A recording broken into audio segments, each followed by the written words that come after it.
তো সবার প্রথম আপনি আপনার গুগল ক্রোম ব্রাউজারটা ওপেন করে নেন। ওপেন করার পরে আপনি দেখবেন সার্চ বক্স আছে, এই সার্চ বক্সে ক্লিক করে দিবেন। ক্লিক করার সাথে সাথে দেখবেন যে উপরে টাইপ করা একটা সার্চ বক্স আছে, ওই সার্চ বক্সে আপনি লিখবেন google.com। google.com লেখার সাথে সাথে আপনি এটা সার্চ মেরে দিবেন। সার্চ মারার পরে দেখবেন যে আপনার গুগল পেজটা ওপেন হয়ে গেছে গা। এরকম করে নিচে স্ক্রল ডাউন করবেন, আর স্ক্রল ডাউন করার পরে নিচে দেখবেন যে সেটিং নামের একটা অপশন আছে, ওই সেটিং নামের অপশনটা টিপে দিবেন। টিভি দেওয়ার পরে দেখবেন যে একটা অপশন আসছে সার্চ সেটিং উপরেই, সেটা টিভি দিয়ে রাখবেন। টিভি দেওয়ার পরে আপনি নিচে স্ক্রল ডাউন করবেন, আর নিচে দেখবেন সেভ সার্চ।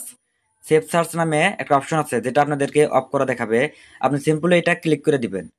ক্লিক করার সাথে সাথে তিনটা অপশন আসবো, ফিল্টার, ব্লার আর অফ। আপনি কি করবেন, ফার্স্ট নাম্বারে যেটা অপশন আছে ওইটা ক্লিক করে দিবেন। ক্লিক করার সাথে সাথে আপনার কাজ হয়ে গেল গা। এখন যদি আপনি চান আপনি ক্রোম ব্রাউজারে বা গুগলে কোনো খারাপ সাইট ওপেন করার জন্য, তো আমি এক্সাম্পল হিসেবে আপনাদেরকে দেখা দেই, চেক করে দেখা দেই ওপেন হয় নাকি। তো আমি এখানে এক্স এক্স এক্স ভিডিও লিখে সার্চ করে দিলাম। তো দেখেন কোনো ধরনের ভিডিও কিন্তু এখানে শো হইতেছে না।